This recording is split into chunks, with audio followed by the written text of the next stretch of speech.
Okay, when did you actually start working with Mozzy or start wearing the Mozzy chain? When did that conversation happen? Probably like 18. I think I got my shit out like 18. Like that, he had gave me the chain for sure, and but other than that, like we ain't worked hella. You feel me? I think we got like two, 3 songs or something, 2 songs. But yeah, I just got the chain, and then shit, that's what it was. Okay, but you didn't sign to him? Nah, I never signed to him. It's just like it was just some. You feel me? Like blood just was you feel me? Giving the shit to niggas he fucked with for real. You feel me? Okay, but so were you optimistic about that turning into more at a certain point, or was it always just some more low key thing? Nah, I ain't never. It wasn't never gonna be. I was never tripping about Mo. I wasn't. I always done made it clear, like, you feel me, nigga be trying to be independent. So like, he ain't never came at me like, hey, I'm trying to sign you to some albums type shit. Like, it ain't never been like that. Okay. It was just like, I had that and I was just doing what I was doing. But you guys didn't really like move around that much. You just did a couple songs and it didn't really. Yeah, I had went on tour with Dog, like, you feel me, like 2 times. But that was like the first time I went on tour, then I wasn't even like really a rapper yet, Okay. like, you feel me, type shit. But yeah, I done went on tour with Dog and shit like that, you feel me? Okay. Did you guys sort of fall out at a certain point, or did you stop kicking at a certain point, or? I ain't really know like Fallout Blood, you know, you feel me? Niggas just be growing, doing their own thing. I feel it. Yeah, it's interesting because I'm like having a hard time. Like, I'm looking through YouTube titles and I can't really tell like what is actually real stuff and which ones are just trying to clickbait me into believing that everybody has problems with each other. Hell yeah, they be trying to do that shit though, you know. They be trying to play with every gangster. Yeah, definitely. Yeah, I don't know. That was just I was trying to make sense of it, but it was a little unclear to me. But yeah. Okay, so in terms of like where your career is at right now, oh, hey, I wanted to ask this: do you think that your name closes doors for you ever, just because it's a very aggressive name? Yeah, my name closed doors like a motherfucker. I had a conversation with Nima one time, and he told me I should change my name. And shit, I remember I talked to my partner about it, and my partner was like, yeah, you should. And then I was like, fuck no, I ain't doing that shit. And like ever since, I was just like, shit, well, I'ma just, when history comes, nigga, they just gonna know, like, shit, I did it with this on my back. Regardless, you feel me? Like, I started this shit like, this ShooterGang shit isn't like just, but I would never take it out my name because this ain't just like, no, come on, like, these is my niggas. Like, it's a lot of niggas was in ShooterGang that is not rappers, you feel me? Like, it wasn't just no rap group type shit. So if I would never take that shit out my name, because you feel me, I got niggas that died with that name, you feel me? So it's like I have to keep it. If it's a curse, well, you feel me, I'm gonna make it with a little burden on my back. It's funner to go against anyway. Right. But so the Kony name, you had that before the ShooterGang part of it? Like, were you just Kony at some point? Yeah, I was just Kony at first, for sure. And so was that like the kids giving you shit about the Joseph Kony thing because they knew that you were African, so that was like a joke, and then you just rolled with it? Yeah, exactly. That's exactly okay. what it was. It was a joke, you feel me? A little African nigga with hammers, and it turned into, you feel me, that was really, I didn't like it at first. And then it was like, fuck it, that shit kind of tight. That shit was crazy because I feel like a lot of people didn't even know about a lot of the shit that was going on in Africa with all the warlords and all the crazy ass shit. I feel like a lot of people didn't know about it. Then they had that social media campaign against this one warlord, and I was always thinking, I'm like, what the fuck are they gonna do to this dude? Like they're not gonna be able to stop this guy from doing whatever the fuck he's doing. Like, it seems so crazy. All these white people just trying to like project their moral compass onto a continent where they can't possibly relate to what the fuck is going on there, right? Yeah, for sure. That was just some little, I felt like it was propaganda for real, but whatever it was, you feel me, they pushed that name onto me, and I ended up taking that shit, around with that shit. My name was SS at first, Star Shooter, and then we made ShooterGang, you feel me? And the SSG, we added the other S. I basically took that shit out of my name, because at first I was ShooterGang SS, really, but I had multiple names. I've been Ginobili, Stojakovic. They've been calling me all this shit forever. So it's like, you feel me? At first I was ShooterGang SS. I took the SS out of my name. We made this SSG shit, and I've changed my name to Kony. Okay. Yeah. I was actually coming in here thinking that Joseph Kony had just died, but then I Googled it, and I'm pretty sure it's not true.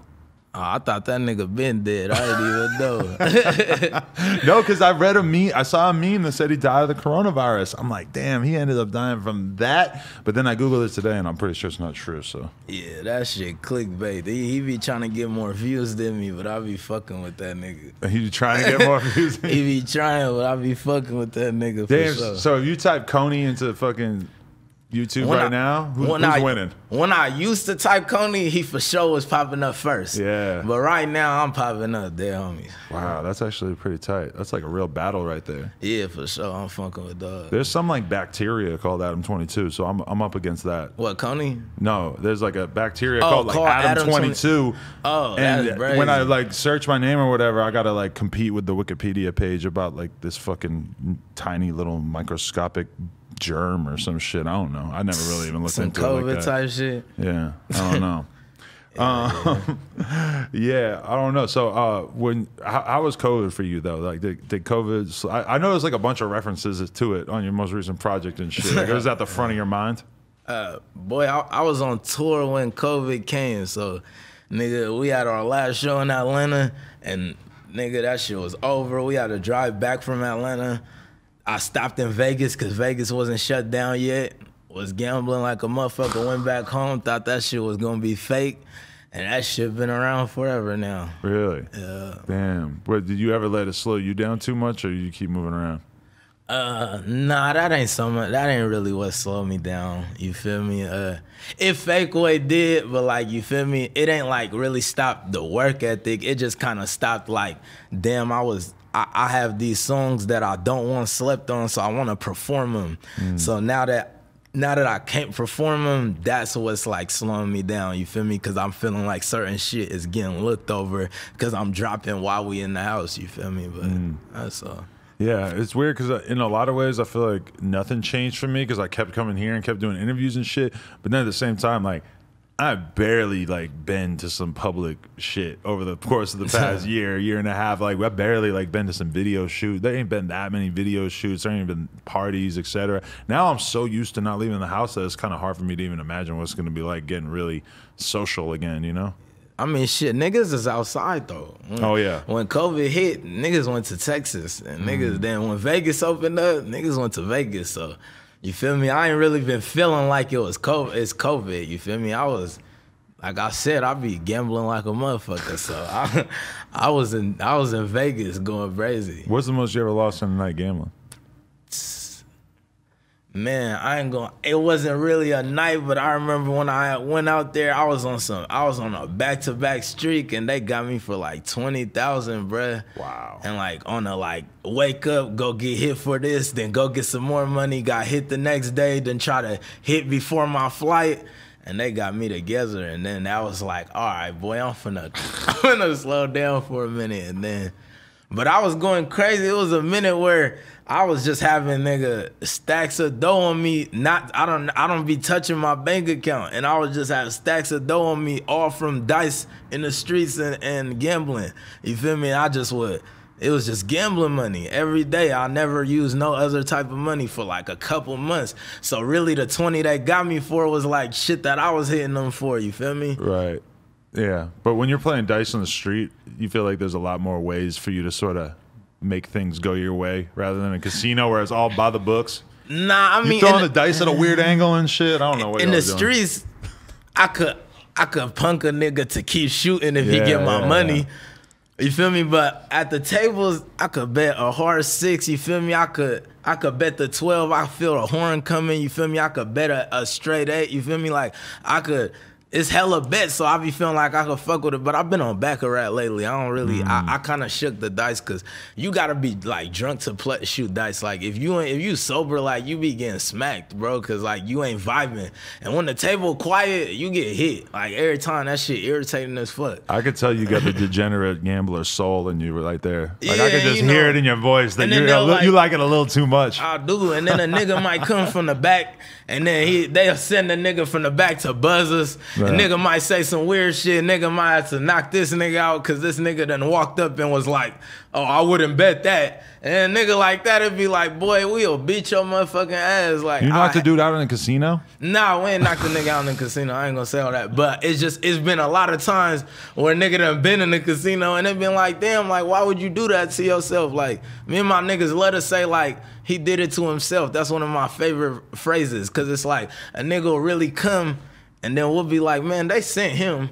Cause it's like, boy, this nigga done walked up just to play with me, you feel me? Walk up, sit right next to me and just be talking. And I'd be like, oh my God, niggas be asking to get knocked out. Yeah. Yeah. Definitely. Fuck. Yeah, I just play poker, so I'm kind of like out of the loop of the emotional highs and lows of playing like dice and shit, where you could really like lose everything you got in like a moment. Yeah, I don't know how to play poker. I play poker on Red Dead Redemption, the game for sure. But that's pretty much what it's like. I played it on there a little bit too. Yeah, I don't know how to play real poker, but shit, you know, I'll learn though.